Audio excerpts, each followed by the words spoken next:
Салам достор, кайрадан кыргыз тили сабагы. Бүгүн биз силер менен үтүрү коюунун экинчи жолу тууралуу сөз кылабыз. Ал эми биринчи жолу тууралуу билгиңер келсе, жогорку баскыч боюнча кирип, билип көрсөңөр болот.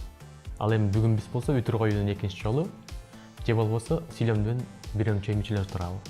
Даяр болсоңор, кеттик.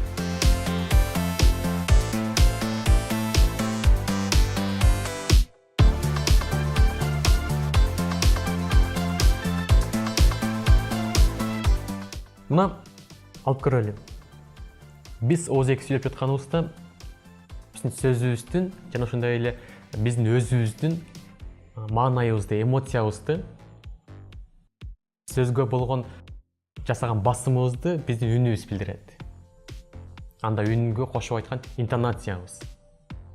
Ал эми жазуудачы? Жазууда биздин маанайыбызды эмне билдирет? Албетте айткан сөз, жазган сөзүбүздүн мааниси билдириши мүмкүн, бирок ал жетпей калат. Ал эми конкреттүү маанайыбызды көрсөтүү үчүн, маселен, ачууланганыбызды, сураганыбызды, же жөн гана оюбузду шашпастан айтканыбызды, коркконубузду, чочуганыбызды эмне билдирет? Албетте сөздүн, сүйлөмүбүздүн мааниси, бирок эң башкысы андагы тыныш белгилер билдирет. Ошондуктан тыныш белгилер башкы ролго ээ. Мына бүгүн биз силер менен айттык, үтүр жөнүндө сөз кылабыз дедик. Үтүр коюунун экинчи жолу же сүйлөмдүн бирөңчөй мүчөлөрү. Албетте биз бирөңчөй мүчөлөргө абдан тереңдеп кирбейбиз. Себеби биздин негизги объектибиз бул үтүр. Ал эми бирөңчөй мүчөлөрдү жакшылап билүүнү каалагандар болсо, мындан кийин өзүнчө изденип окуп көрсө болот, же болбосо мүмкүн кийин өз алдынча буга да кайрылып сабак даярдайбыз. Ал эми үтүр. Мынакей бирөңчөй мүчөлөр тууралуу кыскача айтып коеюн. Мына биздин сүйлөгөн сөзүбүздө дейли, жазган сүйлөмүбүздө бир эле суроого жооп берген окшош сөздөр, бир нече сөздөр баягы поезддин вагондорундай болуп, катарынан биринин артынан экинчиси шуурдай болуп тизилип келип калат. Бир суроого жооп берген бир нече сөз катарынан келет. Ошолор бирөңчөй мүчөлөр болуп саналат. Бардыгы бирип келип, бир эле суроого жооп берет. Муну эми тереңирээк жакшылап түшүнүү максатында бардыгыбызга белгилүү болгон кат алмашуу сервисиндеги, маселен, жакын достордун арасындагы конференциядагы жазышууга, кат алмашууга көңүл бурабыз. Калганын кийин улайбыз.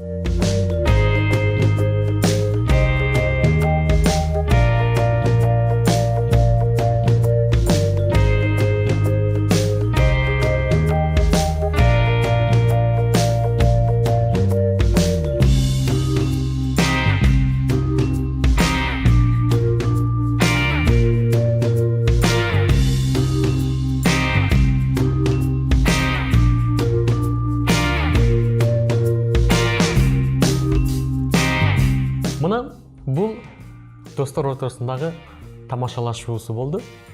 Эми биз бул жерде бардык эле сүйлөмдөрдү албайбыз, ошонун ичинен бир 3-4 сүйлөмдү алып, ошонун үстүнөн талкуу жүргүзөбүз.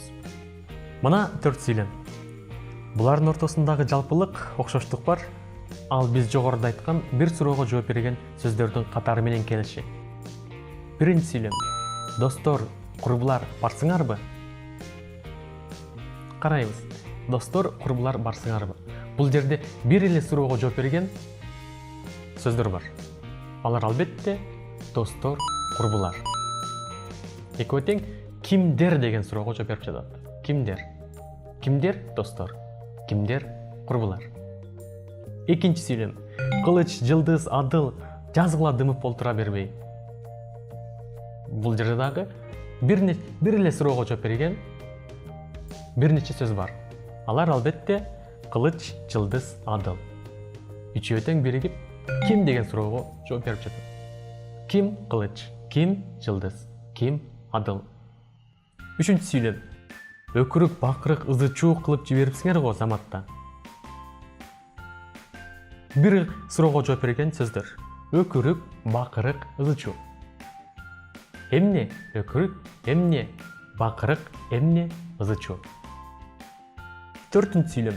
Бүгүн эртең бүрсүгүн таң атып, кайра кечкирет экен. Бир суроого жооп берген бир нече сөз. Бүгүн качан, эртең качан, бүрсү күнү качан. Демек үчөө тең өз алдынча бир суроого жооп берип жатат. Качан деген суроого. Мына достор көрдүңөр, бул жерде 4 сүйлөм алдык дагы. 4 сүйлөмдүн ичинде бир суроого жооп берген сөздөр катарынан келди. Буларды жогоруда биз айттык, ушундай бир суроого жооп берген сөздөрдүн катарынан келиши бирөңчө мичелер деген атайын термин менен аталат дедик. Аны эми ал кийин дагы өз алдынча эскеп кылабыз. Ал эми азыр үтүр. Мына карагыла. Анда эмесе жакшылап угуп алгыла. Кылдаттык менен. Эгерде ушундай болуп бир суроого жооп берген бир нече сөз катарынан келсе, бир эле суроого жооп берген бир нече сөз катарынан келсе, алардын ортосуна үтүр белгиси коюлат. Же болбосо алардын арасы үтүр белгиси менен ажыратылат. Мына биринчи сүйлөмдү карагыла. Достор, курбулар деген турат. Булардын арасына үтүр белгисин коебуз. Экинчи сүйлөмдө адамдардын аттары аталды. Демек алардын арасы дагы үтүр белгиси менен ажыратылат. Үчүнчүсүндө өкүрүк, бакырык, ызычуу деген эмне деген суроого жооп берген бир нече сөз катарынан келди. Демек алардын арасы дагы үтүр белгиси менен ажыратабыз. Бүгүн, эртең, бүрсү күнү качан деп булардын арасы дагы үтүр белгиси менен ажыратылат. Унутпагыла, арасы ортолоруна гана. Демек бул үтүр коюунун экинчи жолу болду достор. Эми муну дагы кеңирээк түшүндүрүү үчүн төмөндө бир нече сүйлөмдөрдү мисал катары беребиз.